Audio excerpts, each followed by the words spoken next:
여러분 안녕하세요. 찾아가는 새벽기도 시카고 예수사랑교회 조선영 목사입니다. 주님의 변함없는 은혜와 평강이 오늘도 저와 여러분의 삶에 풍성하기를 기도합니다. 찾아가는 새벽기도는 연합감리교회 말씀 묵상지 기쁨의 언덕으로를 말씀 본문으로 사용하고 있습니다. 오늘 말씀은 느헤미야 5장 11절에서 13절까지 말씀입니다. 제가 읽어드리지요.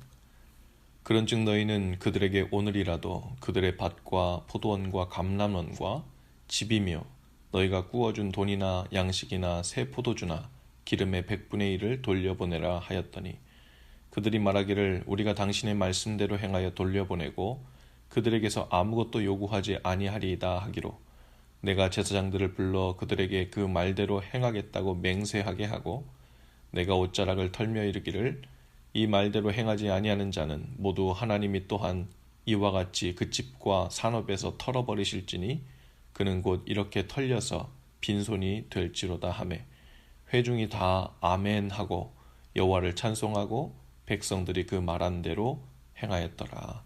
아멘. 느헤미야가 살던 시대는 어려운 시대였습니다. 가뭄 때문에 곡식이 모자랐죠. 물가는 치솟고 물자는 귀할 때였습니다. 가난한 사람들은 그것을 더욱 민감하게 느끼고 괴로워할 때였죠. 곡식이 귀한 만큼 내야 할 세금과 곡물에 대한 부담도 커졌겠죠.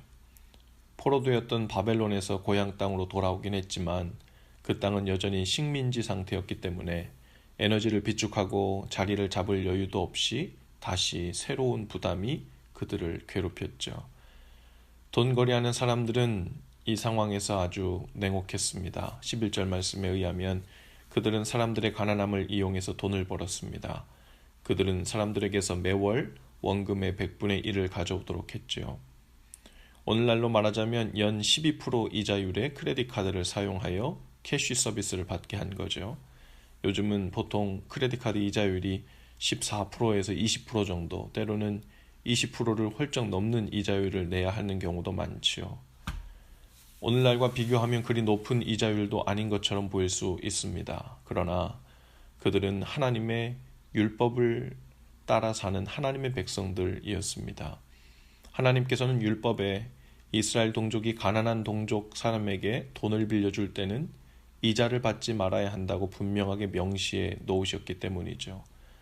그런데 그들은 율법을 어기고 당시로서는 아주 높은 이자율을 받았을 뿐 아니라 이자를 갚지 못하는 사람들의 자녀들을 잡아가서는 다른 민족에게 종으로 팔아 넘기기도 했습니다. 그리고 그 일들을 행하는 자들은 다름 아닌 바로 그 동족 유다의 귀족들과 관리들이었죠. 유다의 총독으로 임명받아 온 느헤미야는 이 사태를 보고 분명히 바로잡고자 했습니다. 귀족들과 민장들을 모아놓고 그들의 불법과 죄를 고발합니다. 그리고 율법을 어기고 부당한 이익을 취하고 있는 것을 멈추며 동족 팔아 넘기는 것을 멈추라고 합니다.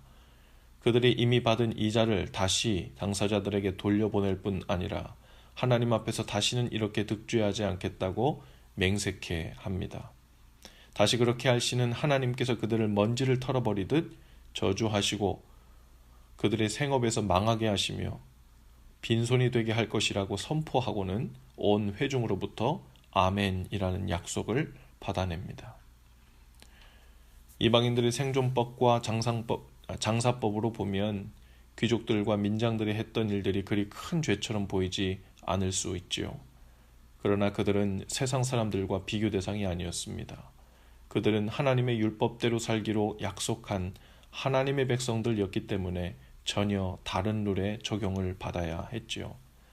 세상 사람들보다 더 악한가 그렇지 않은가 하는 것이 기준이 아니라 말씀에 따라 하나님의 백성답게 살았는가 하는 것이 기준이었습니다.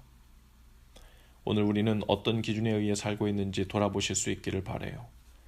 세상 사람들도 다 이렇게 살기 때문에 나도 이렇게 산다 라고 말한다면 그 사람이 인정하고 고백하고 있는 나라는 하나님의 나라가 아니라 이 땅에 속한 나라겠지요. 하나님의 나라에 속한 사람들은 하나님 나라의 룰을 따릅니다.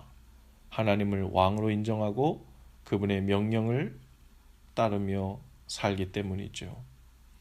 사람들이 예수님께 물었습니다.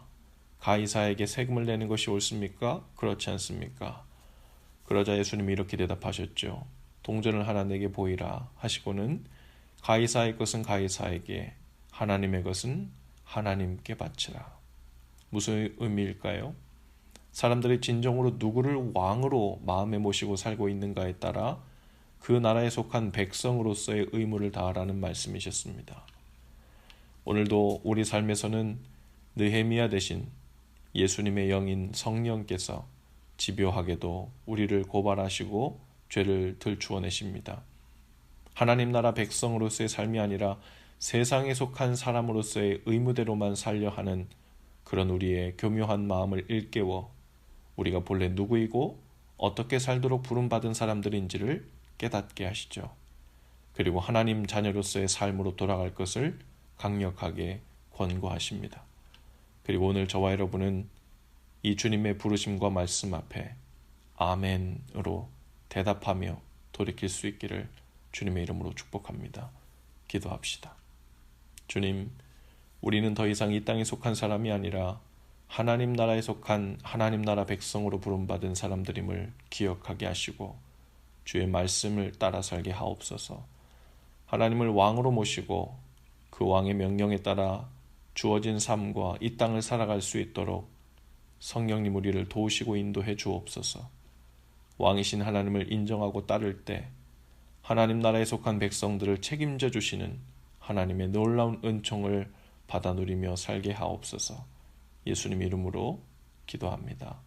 아멘.